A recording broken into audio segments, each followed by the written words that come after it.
할렐루야. 대림절 셋째 주일을 우리가 이제 맞이하였습니다. 우리 앞뒤 좌우에 계신 분들과 함께 이렇게 인사했으면 좋겠습니다. 마라나타, 마라나타. 주 예수여 어서 오시옵소서. 주 예수여 어서 오시옵소서. 아멘. 우리가 이게 대림절 다음 주이면 이제 넷째 주일로 이 대림절을 마무리하게 되는데요. 우리 주님 오시는 그날까지 우리가 모두가 함께 승리하며 나갈 수 있는 귀한 시간이 되기를 간절히 바랍니다.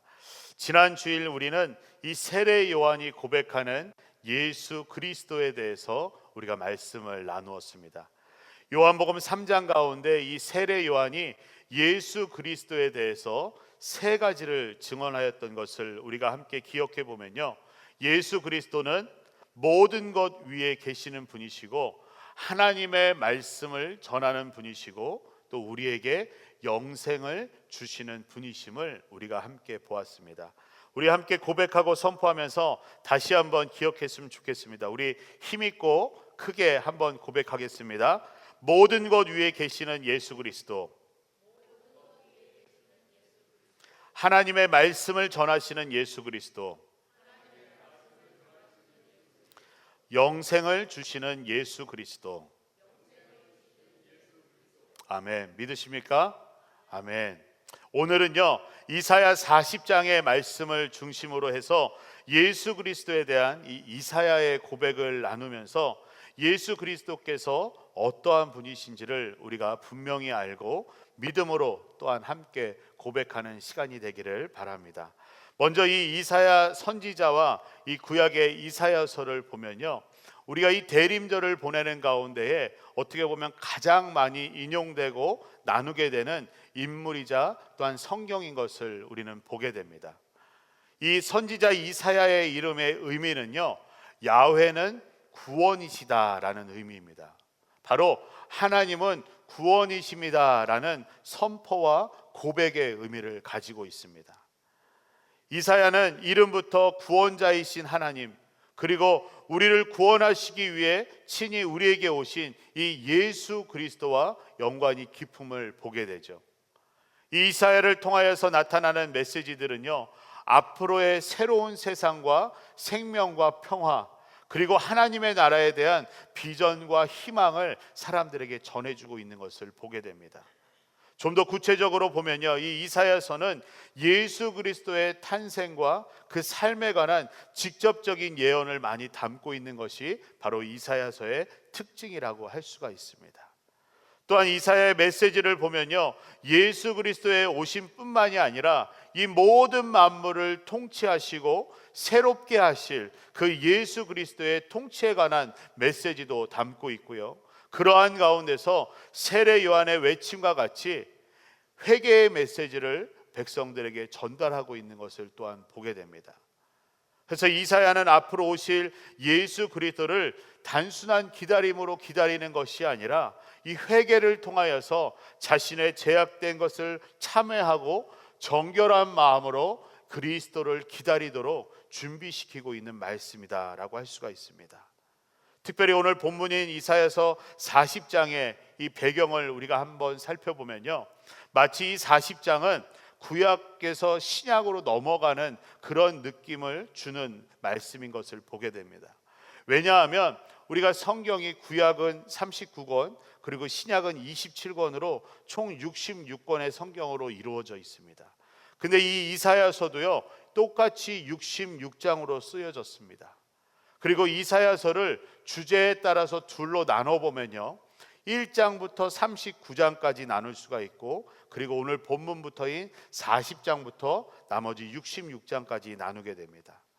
이 1장부터 39장까지의 말씀을 간단히 정리해 보면 이스라엘 역사가 기록되어 있고요, 그리고 죄로 인한 심판이 기록되어 있고 앞으로 오실 메시아가 필요한 것에 대해서 기록을 하고 있습니다. 그리고 오늘 본문인 40장부터 66장까지의 말씀은요, 메시아의 오심과 회복, 그리고 이스라엘의 새로운 미래에 대해서 기록하고 있는 것을 보게 됩니다. 이러한 배경 가운데 오늘 본문인 40장을 통해서 예수 그리스도에 대해 우리는 이사야의 고백 4가지를 발견하게 되는 것이죠. 먼저 예수 그리스도는 회복시키시는 분이십니다. 우리 함께 고백하겠습니다. 회복시키시는 예수 그리스도. 네, 오늘 본문 말씀 3절로 5절 말씀 우리 함께 읽겠습니다. 외치는 자의 소리여 이르되 너희는 광야에서 여호와의 길을 예비하라. 사막에서 우리 하나님의 대로를 평탄하게 하라. 골짜기마다 도두어지며 산마다 언덕마다 낮아지며 고르지 아니한 곳이 평탄하게 되며 험한 곳이 평지가 될 것이며 여호와의 영광이 나타나고 모든 육체가 그것을 함께 보리라. 이는 여호와의 말씀이라 하셨느니라. 아멘. 이 말씀은요, 우리가 지난주일 함께 나누었던 세례 요한에 대한 말씀입니다. 이 세례 요한은 오늘 이사야의 말씀대로 예수 그리스도의 오심을 준비하며 그 길을 예비하고 광야 가운데서 외치며 선포하면서 사람들을 준비시켰던 것이죠. 말씀 가운데 사용된 표현들 중에 광야, 골짜기, 그리고 산과 언덕, 이러한 단어들이 사용되고 있는데, 이 말씀은 비유의 말씀으로서요, 광야는요 이 거친 세상과 그리고 인생의 수고로운 삶을 의미하고 있고요, 골짜기는 거짓과 미움과 탐욕과 음란으로 복잡해진 이 사람들의 죄악된 심령을 의미하고 있습니다. 그리고 산과 언덕은 사람들이 가장 높아진 그 교만의 마음을 표현하는 것에 대해서 이 산과 언덕이라는 것을 상징적으로 사용하고 있는 것을 보게 됩니다. 이와 같이 온전하지 못한 인간적이고 세상적인 모습이 예수 그리스도께서 오심으로 말미암아 고다지고 도두어지고 평탄해지고 회복된다는 것이죠.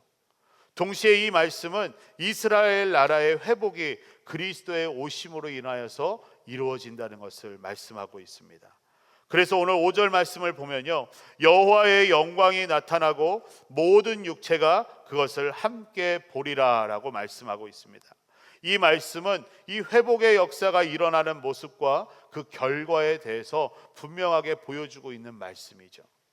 바로 예수 그리스도께서 오심은 사람의 눈으로는 볼 수 없는 영이신 하나님께서 모든 육체가 볼 수 있도록 사람의 모습으로 오시는 것을 이야기하고 있고요, 그 가운데서 여호와의 영광이 나타나고 모든 자들이 예수 그리스도를 통하여서 하나님을 볼 수 있게 된다는 것을 이야기하고 있는 말씀입니다.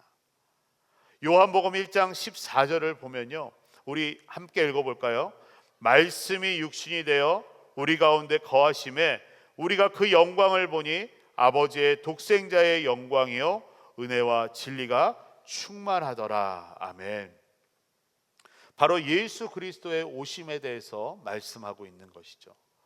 하나님의 말씀이 실제로 이루어지며 위로와 회복의 예수 그리스도께서 이 땅 가운데 바로 우리 가운데 오심을 말씀하는 것입니다. 말씀이 육신이 되어서 오신 이 예수 그리스도께서는요, 가시는 곳마다 또한 말씀하실 때마다 그곳에서는 치유와 회복의 역사가 일어났습니다. 그리고 예수님을 믿고 예수님께로 나아오는 자마다 구원과 회복의 은혜를 경험하였습니다. 그러한 가운데 모든 자들이 예수 그리스도를 통하여서 하나님을 볼 수 있게 되고 그 가운데 하나님의 영광을 보게 되는 것입니다. 사랑하는 성도 여러분, 예수 그리스도는요, 광야와 같이 거친 세상과 삶의 문제 가운데 있는 나를, 그리고 골짜기와 같이 거짓과 미움과 탐욕과 음란으로 죄 가운데 사로잡혀 있는 나의 심령을, 그리고 산과 언덕과 같이 높아진 교만한 나의 마음을 회복시켜 주시는 분이십니다. 그리고 가장 중요한 문제인 죄로 인하여서 하나님과의 관계가 단절되었던 것을 회복시킴으로 하나님과의 관계를 다시금 맺어주시는 분이 바로 예수 그리스도인 것입니다. 우리 가운데 오신, 그리고 다시 오실 예수 그리스도는 우리를 회복시키시는 분이심을 우리는 믿고 고백하며 나아가야 되는 것입니다. 두 번째로 보시면 예수 그리스도는 영원하신 분이십니다. 우리 함께 고백하겠습니다. 영원하신 예수 그리스도. 오늘 본문 6절로 8절의 말씀인데요, 우리 함께 읽겠습니다. 말하는 자의 소리여 이르되 외치라. 대답하되 내가 무엇이라 외치리까 하니 이르되 모든 육체는 풀이요 그의 모든 아름다움은 들의 꽃과 같으니 풀은 마르고 꽃이 시듬은 여호와의 기운이 그 위에 불미라. 이 백성은 실로 풀이로다.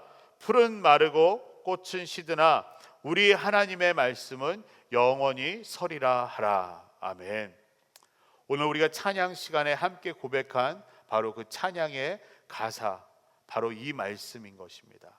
풀은 마르고 꽃은 시드나 주의 말씀은 영원해. 하나님의 말씀이 육신이 되어 오신 그 예수 그리스도, 그분은 영원하신 분이십니다. 인간을 포함하여서 이 세상의 모든 것들은 영원하지가 않습니다. 너무나 아름다운 풀들과 꽃들도요 금방 시들고 떨어집니다. 이와 같이 인생도 영원하지 않고요 짧은 인생이 허무하기까지 합니다. 그러나 이사야 선지자는요 우리 하나님의 말씀은 영원히 서리라 라고 말씀하고 있습니다. 오늘 본문의 맥락 속에서 말하고 있는 이 영원하신 하나님의 말씀은요 이스라엘 나라의 회복을 뜻하고 있습니다. 즉 하나님의 영광이 나타날 것이라는 그 약속의 말씀을 가리키고 있는 것인데, 그 약속의 말씀은 헛되지 않고 영원하며 반드시 이루어진다는 것이죠. 이 바벨론에서 포로로 지내고 있던 이 이스라엘 백성들에게는 어떠한 소망이 없었습니다. 왜냐하면 이 바벨론이 너무나 크고 강하였기 때문에 영원히 쇠하지 않을 것 같기 때문이었습니다. 그러나 이 세상에 영원한 것은 오직 하나님, 그 하나님의 말씀뿐입니다. 이 바벨론도요 결국 풀이 마르고 꽃이 시들어서 떨어지는 것 같이 결국엔 무너지게 되죠. 이스라엘 백성들에게 이 바벨론이 너무나 크고 강해 보였던 것처럼 우리의 믿음의 눈으로 이 세상을 바라보면 이 세상은 너무나 크고 강해 보입니다. 그러나 아무리 크고 강하게 보여도 이 세상의 것들은요 전부 마르고 시들어서 땅에 떨어질 때가 있다는 것이죠. 하지만 오직 하나님의 말씀은 그 말씀이 생명이기 때문에 영원하여서 마르는 일도 없고 지는 일도 없고 땅에 떨어질 일은 더더욱 없다는 것입니다. 사랑하는 성도 여러분, 이와 같이 생명이신 하나님의 말씀, 반드시 이루시는 그 약속을 바로 영원하신 예수 그리스도를 통하여서 우리 가운데 나타내 보이시고 이루어 주시는 것입니다. 우리가 가진 그 어떤 것도 영원한 것은 없습니다. 우리들조차 영원하지 못하지요. 그러나 우리 가운데 오신, 그리고 다시 오실 예수 그리스도는 영원하신 분이십니다. 영원하시기 때문에 우리에게 다시 오실 수 있는 것이죠. 그 영원하신 예수 그리스도를 믿고 고백하는 우리 모두가 될 수 있기를 간절히 바랍니다. 세 번째로 보시면요, 예수 그리스도는 강한 자로 임하시는 분이십니다. 우리 함께 고백하겠습니다. 강한 자로 임하시는 예수 그리스도. 네, 오늘 본문 10절의 말씀 우리 앞부분만 함께 읽어보겠습니다. 보라, 주 여호와께서 장차 강한 자로 임하실 것이요. 아멘. 제가 미국에 처음 와서 이쪽 지역에서 미국 교회를 한번 탐방해 보고 싶은 마음에 교회를 찾아보다 보니까 저희 맥클린 쪽에 맥클린 바이블 처치가 그래도 가장 큰 교회더라고요. 그래서 제가 미국 초기에 그 미국 교회를 찾아가서 예배를 드렸습니다. 그 예배에 참석해서 그 첫 예배 때 불렀던 찬양이 저에게는 너무나 은혜가 되어서 아직까지도 그 찬양을 좋아하고 있고, 그 당시에는 제가 그 찬양을 전화기 벨소리로 만들어 가지고 전화가 올 때마다 그 찬양이 울리도록 또 그렇게 세팅을 했던 그런 기억이 있습니다. 바로 힐송의 스트롱거라는 찬양인데요, 우리말로 번역된 거는 강하신 주라는 찬양으로 번역이 된 찬양입니다. 이 찬양의 가사를 보면요 이렇습니다. 우리를 위한 사랑, 겸손의 그 십자가, 수치와 죄 끊으시고 부활하신 승리의 주, 강하신 주, 강하신 주, 죄의 권세 깨트렸네, 말씀대로 부활하신 예수는 만유의 주. 아멘. 이 찬양을 부르면서 몰랐던 찬양인데요, 앞에서 굉장합니다. 그 큰 찬양팀이, 그 큰 밴드가 이 찬양을 하면서 이 찬양이 그 성전 가운데 울려 퍼지는데요, 후렴 부분이 You are stronger, You are stronger 이렇게 찬양을 합니다. 강하신 주, 강하신 주, 이 고백이 흘러나오는데요, 온몸에 전율이 느껴지는 것처럼 막 느껴진다고 해야 될까요?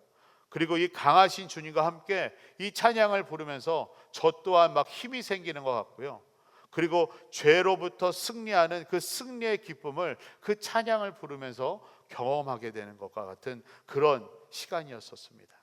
지금도 여전히 이 찬양을 부르면요, 그 강하신 주님을 고백하게 되면 힘이 나고요, 그 승리를 경험하게 되는 것 같습니다. 이 찬양의 가사의 고백대로 예수 그리스도께서 강한 자로, 강하신 주님으로 이 땅 가운데 오신 이유는 아주 분명합니다. 왜냐하면 바로 우리를 구원하시기 위해서 죄의 권세를 깨트리시고 죽음에서 승리하심으로 부활하셔서 이 마지막 때에 모든 자들을 심판하시기 위해 강하신 주님으로 우리 가운데 오셨다는 것이죠. 요한계시록 18장 8절의 말씀을 보면요, 이렇게 고백합니다. 그는 심판하시는 주, 하나님은 강하신 자이심이라 라고 말씀하고 있습니다. 사랑하는 성도 여러분, 강한 자로 오신 예수 그리스도께서는 우리에게 승리를 주십니다. 그 승리로 우리를 일어서게 하시고요, 우리 또한 강하게 하십니다. 우리 스스로는요, 연약하여서 넘어지고 쓰러질 수밖에 없는 연약한 존재입니다. 그러나 강하신 주님을 우리가 붙잡을 때 그 연약함으로부터 우리를 일어서게 하시고요, 주님은 우리 가운데 힘을 주심으로 말미암아 죄로부터 승리하는 그 강함을 경험하게 하시는 분이십니다. 우리 가운데 오신, 그리고 다시 오실 예수 그리스도는 강한 자로 임하시는 분이심을 우리가 믿고 고백하며 나아가는 우리 모두가 되기를 간절히 바랍니다. 우리 마지막으로 보시면요, 예수 그리스도는 우리를 다스리시는 분이십니다. 우리 함께 고백하겠습니다. 우리를 다스리시는 예수 그리스도. 네, 오늘 본문 10절과 11절의 말씀인데요, 우리 함께 읽어보겠습니다. 친히 그의 팔로 다스릴 것이라. 그는 목자같이 양떼를 먹이시며 어린 양을 그 팔로 모아 품에 안으시며 젖먹이는 암컷들을 온순히 인도하시리로다. 아멘. 예수 그리스도께서 그의 팔로 우리를 다스리실 것인데 마치 목자와 같이 우리를 인도하여 주신다는 것입니다. 예수 그리스도께서 목자 되시며 선한 목자로서 우리를 다스려 주시는 것은 우리는 성경 여러 곳을 통해서 확인할 수 있게 됩니다. 특히 요한복음 10장 11절 말씀을 보시면 나는 선한 목자라, 선한 목자는 양들을 위하여 목숨을 버리거니와 라고 말씀하죠. 양을 향한, 바로 우리들을 향한 이 목자의 진실한 사랑을 느끼게 해주는 말씀입니다. 선한 목자 되신 예수 그리스도는요, 잃은 양 한 마리도 귀하게 여기시면서 찾아 나서시는 분이십니다. 그러한 사랑으로 우리를 다스려 주시고 우리를 인도하여 주시는 것이죠. 너무나 유명한 고백이죠. 다윗은 목자 되신 주님, 그리고 자신을 인도하시는 주님을 이렇게 고백하고 있습니다. 우리 함께 같이 고백해 볼까요? 여호와는 나의 목자시니 내게 부족함이 없으리로다. 그가 나를 푸른 풀밭에 누이시며 쉴 만한 물가로 인도하시는도다.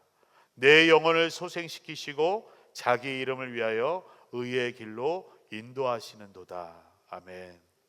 사랑하는 성도 여러분, 목자와 같이 우리를 다스리시는 주님께 우리의 삶을 맡기시기 바랍니다. 목자 되신 예수 그리스도는요, 우리를 푸른 초장과 잔잔한 물가로 인도하여 주실 것입니다. 그리고 목자 되신 예수 그리스도는 우리의 영혼을 소생시키시고 의의 길로 인도해 주실 것입니다. 우리가 목자 되신 주님의 인도하심을 따라갈 때 우리를 먹이시고 돌보시고 안으시고 인도하시는 그 주님의 사랑을 우리는 우리의 삶 가운데 경험하게 될 것입니다. 우리 가운데 오신 그리고 다시 오실 예수 그리스도는 우리를 다스리시는 분이심을 믿고 고백하는 우리 모두가 되기를 간절히 바랍니다. 사랑하는 성도 여러분, 대림절 셋째 주일을 우리가 보내면서 오늘 이 예배를 시작으로 하여서 오늘 말씀 가운데 나타난 이 이사야의 고백 가운데 나타난 예수 그리스도처럼 회복시키시는 예수 그리스도, 영원하신 예수 그리스도, 강한 자로 임하시는 예수 그리스도, 그리고 우리를 다스리시는 예수 그리스도를 함께 믿음으로 고백하고 그분을 기다리며 나아가는 우리 모두가 될 수 있기를 간절히 소망합니다.